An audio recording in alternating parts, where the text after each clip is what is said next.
الحمد لله وحده والصلاة والسلام على من لا نبي بعده اعوذ بالله من الشيطان الرجيم بسم الله الرحمن الرحيم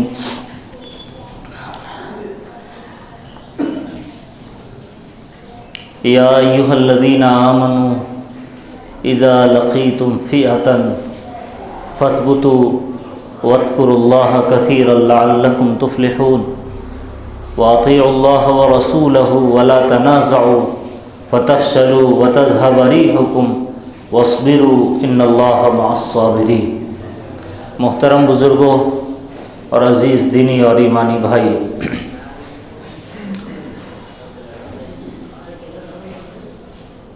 ہم اور آپ پوری دنیا کی امت مسلمہ، مسلمانان ہند اور مسلمانان دنیا جن جن حالات سے دوچار ہیں اور جو کشمکش پوری دنیا میں ابھی چل رہی ہے، ایسی صورتحال میں قرآن ہمیں کیا رہنمائی کرتا ہے، قرآن ہمارے لیے کیا پیغام رکھتا ہے، اس کو سمجھنے کی ضرورت ہے۔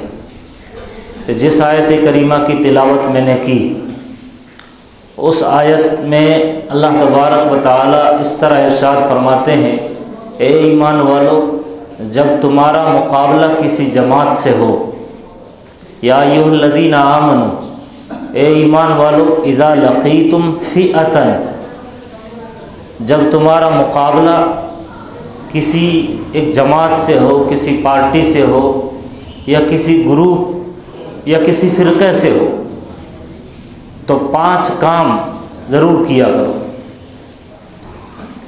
وہ 5 کام، وہ 5 رہنمائی جس کی کیا اہمیت ہے اور اس کی کیا افادیت ہے، اس کو سمجھنے کی ضرورت ہے۔ سب سے یہاں جو کہا جا رہا ہے کہ اے ایمان والو، جب تمہارا مقابلہ کسی جماعت سے ہو، تو ظاہر ہے کہ ایمان والوں کا مقابلہ کسی ایسی جماعت سے تو نہیں ہو سکتا کہ جس سے ہم لڑ رہے ہوں، یا جس سے ہم مقابلہ کر رہے ہوں، یا جس کے لیے ہم جد و جہد کر رہے ہو وہ کوئی دنیاوی غرض و غایت ہو۔ ایمان والوں کا مقابلہ کبھی حکومت کے لیے ہوا ہی نہیں، ایمان والوں کی منزل مقصود کبھی تخت و تاج رہا ہی نہیں، کبھی کرسی اور اقتدار رہا ہی نہیں۔ ایمان والے جب بھی لڑے یا جب بھی جد و جہد کی، جب بھی کوشش کی، تو وہ ایک ہی معیار رہا ہے، حق اور باطل کا۔ جب بھی ایمان والے اٹھے، کھڑے ہوئے، لڑے تو حق کے لیے لڑے اور باطل کو زیر و زبر کرنے کے لیے یا باطل پر غلبہ پانے کے لیے لڑے۔ باطل کفر بھی ہو سکتا ہے، باطل شرک بھی ہو سکتا ہے، اور باطل کوئی ظالم بھی ہو سکتا ہے، یعنی باطل کی نوعیت بدلتی رہتی ہے۔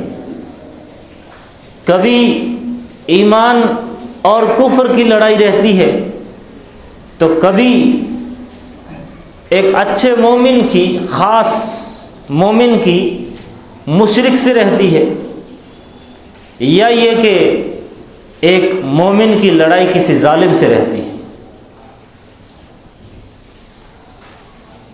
ہمیشہ ایمان والے اسی کے لیے لڑے۔ محمد عربی صلی اللہ علیہ وسلم جب آپ کو نبی بنایا گیا، تو آپ کی سیرت کیونکہ ہمارے لیے آئیڈیل ہے، ہمارے لیے رہنمائی رکھتی ہے، وہ اسوہ حسنہ ہے ہمارے لیے، تو آپ کس طرح لڑے، کس طرح جد و جہد کی، اور یقین جانیے آپ صلی اللہ علیہ وسلم نے مکے کے دور میں جو مشکلات آپ پر پیش آئی، یا جن جن تکلیفوں سے آپ دوچار کیے گئے، وہی لڑائی اس امت کو آج لڑنی ہے جو آپ نے مکے میں لڑی، جو آپ نے نبوت کے ابتدائی 3 سال میں لڑی، جہاں آپ کا حال یہ تھا کہ آپ کسی کو دعوت دیتے تھے یا سمجھاتے تھے، کسی کو حق کے راستے پر لانے کی فکر آپ کو جب بھی ہوئی تو 3 سال تک آپ نے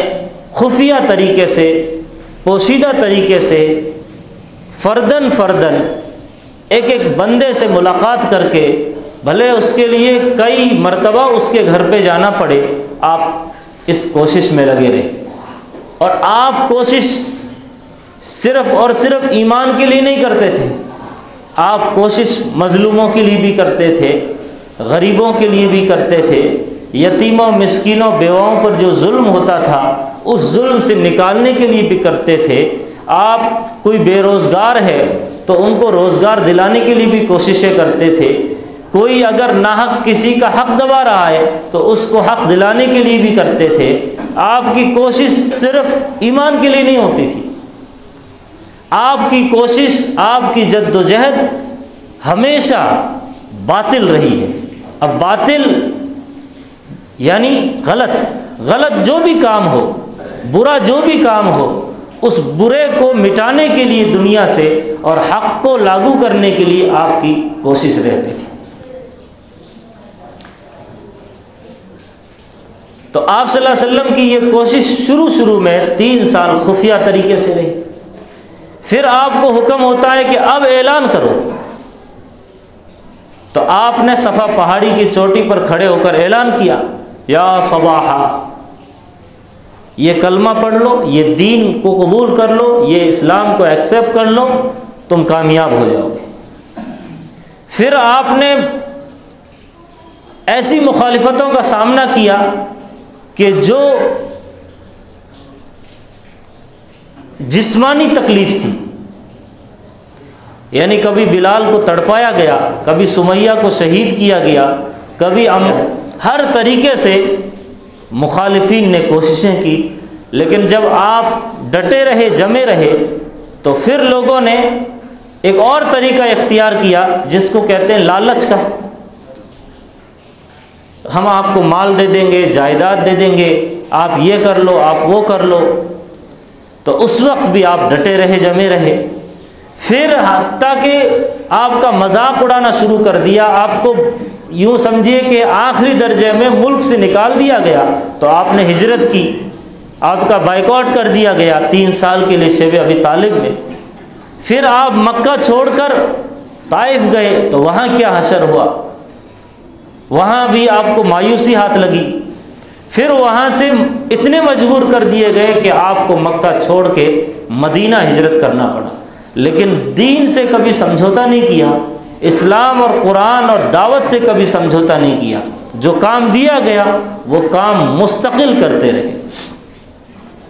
اب اس روشنی میں ہم اور آپ ہندوستان میں رہتے ہیں، تو یہاں کس طرح کام کرنا چاہیے اور کس جد و جہد کے ساتھ لگنا چاہیے، اس کا اشارہ اللہ تبارک و تعالی 5 رہنمائی کے طور پر اللہ اس کی نصیحت کر رہے ہیں۔ پہلا کام، جب بھی آپ کا باطل سے یا کفر سے یا ظالم سے مقابلہ ہو تو آپ کو جو پہلا کام کرنا ہے وہ کہا گیا فثبتو۔ نمبر 1 ثبات، استقامت، ڈٹے رہنا، جمے رہنا۔ اب اس کی قربانی، اس کی مثال اگر آپ کو دیکھنا ہے تو نبی کی زندگی میں دیکھیے، صحابہ کرام کی زندگی میں دیکھیے، تبع تابعین کی زندگی میں دیکھیے، ہمارے اسلاف کی زندگی میں دیکھیے۔ یہاں جو بڑے اسلاف، پیران پیر یا ان کے جو شاگرد آئے ان کی زندگیوں میں دیکھیے، خواجہ معین الدین چشتی اجمیری کی زندگی میں دیکھیے، نظام الدین اولیاء کی زندگی میں دیکھیے، حضرت خواجہ بختیار کاکی کی زندگی میں دیکھیے، شیخ احمد سرہندی رحمۃ اللہ علیہ ان کی زندگی میں دیکھیے، حسین احمد مدنی کی زندگی میں دیکھیے، علیمہ ندوی کی زندگی میں دیکھیے۔ بہت ساری مثالیں ہمارے سامنے۔ ضرورت اس بات کی ہے کہ آج کے نوجوانوں نے، کیونکہ نبی کا یہ فرمان ہے اور نبی کا فرمان جھوٹا نہیں ہو سکتا، اگر ہم اس میں ذرہ برابر شک و شبہ یا ڈاؤٹ رکھتے ہیں تو پھر ہمارا ایمان متزلزل ہے۔ نبی کا یہ فرمان ہے کہ قیامت تک جتنے افراد آئیں گے ان کی اصلاح، ان میں سدھار اسی طریقے سے ممکن ہے جس طریقے سے نبی نے اپنے دور میں کی۔ آپ سوچیں گے کہ ماڈل زمانہ ہے، نیا کلچر ہے، نئی تہذیب ہے، ترقی یافتہ دور ہے، اس کے لیے کوئی الگ سے کوشش ہو، آپ اگر قرآن میں ڈھونڈیں گے تو آپ کو قیامت تک آنے والے ہر چیلنجز کے مقابلے کے لیے رہنمائی مل جائے گی۔ اللہ ارشاد فرماتا ہے فَاثْبُتُوا، ڈٹے رہو، جمے رہو۔ اب آپ سوچئے، کیا ہمارے لیے وہ حالات آ گئے جو صحابہ پر آئے؟ کیا ہمارے لیے وہ حالات یہاں ہیں جو نبی کے دور میں صحابہ کرام نے تکلیفیں اٹھائی؟ ظاہر ہے کہ اس کا ایک حصہ بھی یہاں اللہ کے شکر سے نہیں۔ یہ ہمارے لیے دعوت کے میدان کو اور وسیع تر کرنے کے لیے پلس پوائنٹ ہے۔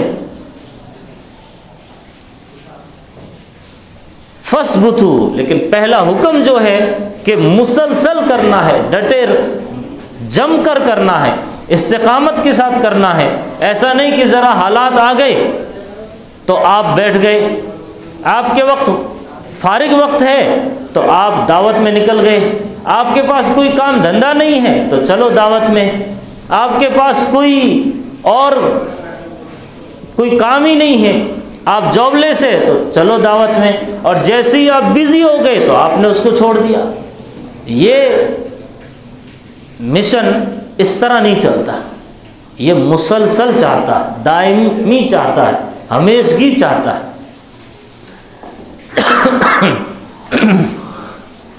فَاثْبُتُوا، اور دوسری جو چیز ہے وہ بڑی اہم ہے، وَاذْكُرُوا اللَّهَ كَثِيرًا۔ قرآن کے لفظ پہ غور کیجئے، اللہ ارشاد فرماتے ہیں زیادہ سے زیادہ ذکر کیجئے اللہ کا۔ اگر آپ کو حالات کا مقابلہ کرنا ہے تو زیادہ سے زیادہ ذکر، اللہ کا ذکر۔ اب لوگوں نے اس کو سمجھ لیا صبح شام تسبیح لے کر بیٹھ جانا یہی ذکر ہے۔ اگر کسی نے سمجھ لیا کہ صرف مراقبے میں جا کر کے اللہ اللہ کی ضربیں لگانا یہی ذکر ہے، تو یہ ذکر کا معنی کو آپ تنگ کر رہے ہیں، ایک دائرے میں قید کر رہے ہیں۔ ذکر کا مطلب ہے چلتے پھرتے اٹھتے بیٹھتے، یہ الگ بات ہے کہ آپ نے صبح شام ایک خاص وقت کر لیا۔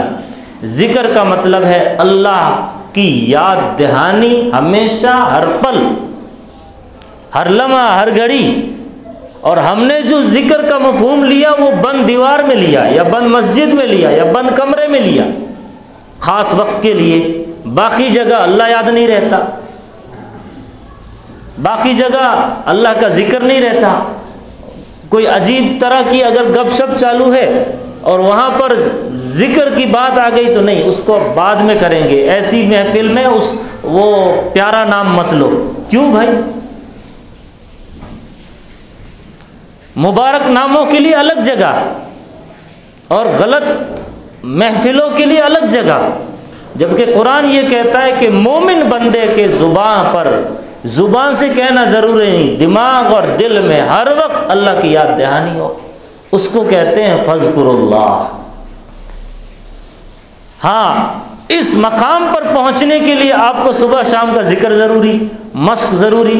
جیسے آپ شاندار میچ ونر بن جاؤ، میچ جتانے والے بن جاؤ، اس کے لیے پریکٹس ضروری ہے، ویسے ہی یہ بزرگوں کی طرف سے ایک وقت متعین کر کے جو بتایا گیا ہے یہ ایکسرسائز ہے۔ اس کا مطلب یہ نہیں کہ اس وقت کر لیا بعد میں چھٹی۔ ہم نے جو پرانا سبق پڑھا تھا بچپن میں کہ اس کو چھٹی نہ ملی، جس نے سبق یاد کیا اس وقت نہیں سمجھ میں آتا تھا، کہ حالانکہ ہونا یہ چاہیے، اس کو چھٹی مل گئی جس نے سبق یاد کیا، لیکن نہیں سمجھ میں آتا تھا۔ ابھی وہ مقولہ سمجھ میں آتا ہے کہ جس نے سبق یاد کر لیا اب اس کو چھٹی نہیں، کیونکہ اب وہ ٹرینڈ ہو گیا، اب تو اس نے ہمیشہ مسلسل لگنا ہے۔ اور جس نے سبق یاد نہیں کیا اس کو چھٹی ہے، کیونکہ وہ کرتا نہیں، نکما ہے، تو اس کو چھٹی ہے۔ اور جو یاد کرتا ہے، جس نے ایکسرسائز کر لی ہے، اب اس کو چھٹی نہیں۔ اللہ کا ذکر، اللہ کا ذکر آپ لوگوں کو دعوت سے بھی، یہ بھی ایک ذکر ہے۔ آپ دعوت دو، یہ ایک ذکر ہے۔ آپ قرآن پڑھو، یہ ایک ذکر ہے۔ آپ استغفار کی کثرت کرو، یہ ذکر ہے۔ آپ سبحان اللہ، الحمدللہ، اللہ اکبر، یہ ایک ذکر ہے۔ آپ صبح اٹھتے ہی اللہ الحمدللہ الذی احیانا بعدما اماتنا والیہ النشور، یہ ذکر ہے۔ آپ سو رہے اللہم بسمک اموت واحیا، یہ ذکر ہے۔ آپ وضو کر رہے ہو، آپ دعا پڑھ رہے اللہم اغفر لی ذنبی ووسع لی فی داری وبارک لی فی رزقی، یہ ذکر ہے۔ آپ پاؤں دھو رہے وضو میں تو اللہم انی اعوذ بک ان تزل قدمی علی الصراط یوم تزل اقدام المنافقین فی النار، یہ ذکر ہے۔ ذکر کا مفہوم بڑا وسیع ہے۔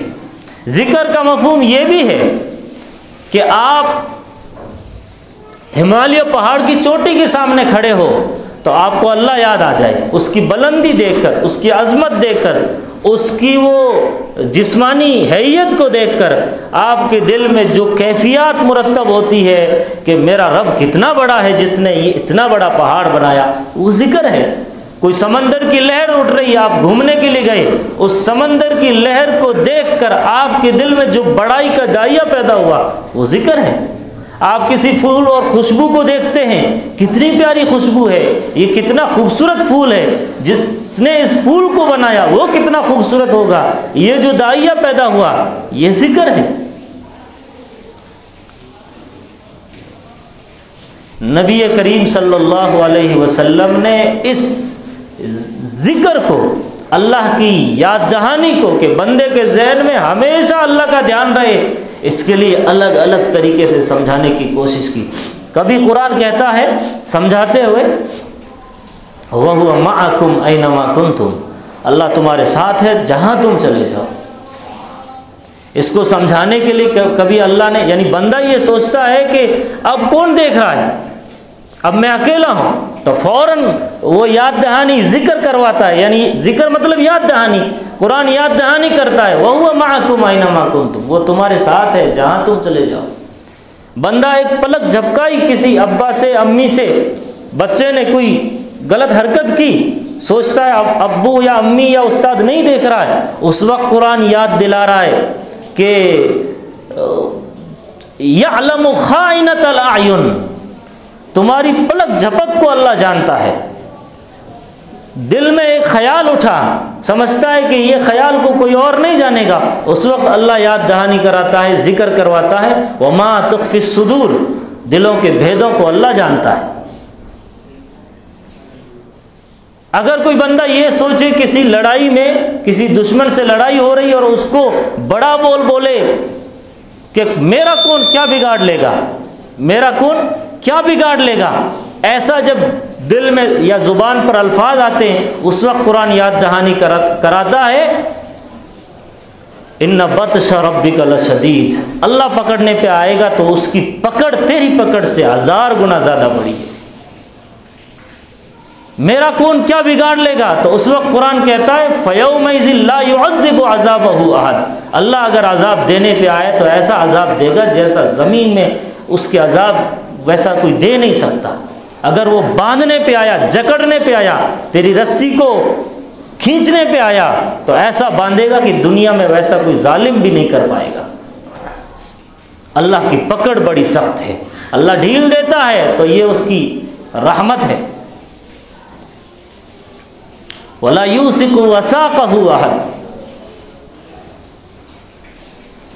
اس لیے نبی کریم صلی اللہ علیہ وسلم نے اس اللہ کی یاد دہانی کے لیے یہ جو محنتیں کی کہ بندے کے ذہن و دماغ میں ہر وقت اللہ کا دھیان رہے، اس کے لیے الگ الگ کوششیں ہیں، الگ الگ محنتیں ہیں۔ بندے کو بعض مرتبہ مسجد میں آنے کے بعد اللہ یاد آ جاتا ہے تو اس کو بار بار آنا چاہیے۔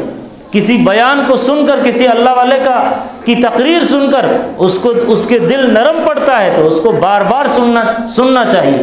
کسی درس قرآن کے حلقے میں جانے سے اس کے دل کے ایمان کو تقویت ملتی ہے، تو اس کو بار بار اٹینڈ کرنا چاہیے۔ یہ ایک موبائل کی طرح ہے، لیپ ٹاپ کی طرح ہے کہ جو ڈسچارج ہو جاتا ہے تو اس کو چارجنگ پہ لگاتے، موبائل کو چارجنگ پہ لگاتے 24 گھنٹے میں ایک بار، کہ اگر وہ ٹوٹ بھی گیا، اگر وہ بکھر بھی گیا، اگر وہ کام کا نہیں رہا تو زیادہ نقصان نہیں ہونے والا، لیکن اگر دل ڈسچارج ہو گیا تو بڑا گھاٹا ہے، بڑا نقصان ہے۔ اس لیے اس کو چارج کرتے رہنا الگ الگ طریقوں سے۔ اسی بات کی کوششوں کو لیتے ہوئے ہمارے یہاں پر بھی ایک سنڈے کو 11 بجے ایک پروگرام رکھا گیا ہے۔ آپ تمام حضرات سے گزارش ہے کہ اس پروگرام میں شرکت کریں، اور یہ پروگرام خصوصاً غیر مسلم بھائیوں کے لیے ہے، ہندو بھائیوں کے لیے ہے، دلت سماج کے ہو، او بی سیز کے ہو، برہمن سماج کے ہو، یا RSS سے جڑے ہو، جتنے لوگ یہاں آس پاس رہتے ہیں، آپ لوگوں کے دوست احباب میں، آپ کو پڑوس میں رہتے ہیں، ضرور ہر آدمی کوشش کرے کہ میں 2-4 آدمی لے کر ضرور آؤں گا۔ اس پروگرام کا نام رکھا ہے مسجد پریچے پروگرام، جس میں یہ بتایا جائے گا کہ یہ مسجد کیا ہے، مسجد کا مقام اور مرتبہ زمین پر کیا ہے، مسجد کی اہمیت کیا ہے، ممبر سے کیا ہوتا ہے، یہ مصلی کا کیا میننگ ہے، یہ وضو خانوں پہ جو نل لگے ہوئے یہاں کیا کرتے ہیں لوگ، یہاں کوئی بم کی ٹریننگ نہیں لیتے، ادھر کوئی بازو میں اکھاڑا نہیں ہے جہاں پر کوئی ٹریننگ ہو رہی ہو، یہاں کوئی آتنکواد مائنڈ تیار نہیں کیا جاتا، یہاں وضو کرتے ہیں، ہاتھ پیر دھوتے ہیں، یہ اذان اس طرح دی جاتی ہے، نماز اس طرح پڑھی جاتی ہے، یہ ممبر سے خطبہ ہوتا ہے، لوگوں کو بھگوان کا، ایشور کا، لارڈ اور گاڈ کی یاد دہانی کرائی جاتی ہے۔ اس کے علاوہ یہاں کچھ نہیں ہوتا۔ فوڈ کٹ تقسیم کیا جاتا ہے غریبوں میں، باہر دواخانہ ہے جو تقریباً 20-30 روپے کے اندر ان کو دوائی بھی دیتے ہیں، ڈاکٹر ان کو چیک بھی کرتا ہے، یہ کام ہے بھائی مسجد سے۔ اس طرح اگر ہم ماحول بنائیں گے تو نفرتیں دور ہوگی، دنیا موانست چاہتی ہے، ہمدردی چاہتی ہے، بھائی چارہ چاہتی ہے۔ انسان کہتے ہیں اسی کو، انسان کا مطلب ہے انسیت، انس، محبت، ہمدردی، بھائی چارگی، اس کے لیے یہ کوشش ہے۔ آپ سے گزارش ہے خود بھی آئے اور اس کی دعوت بھی چلائے۔ وآخر دعوانا الحمدللہ رب العالمین۔ عذاب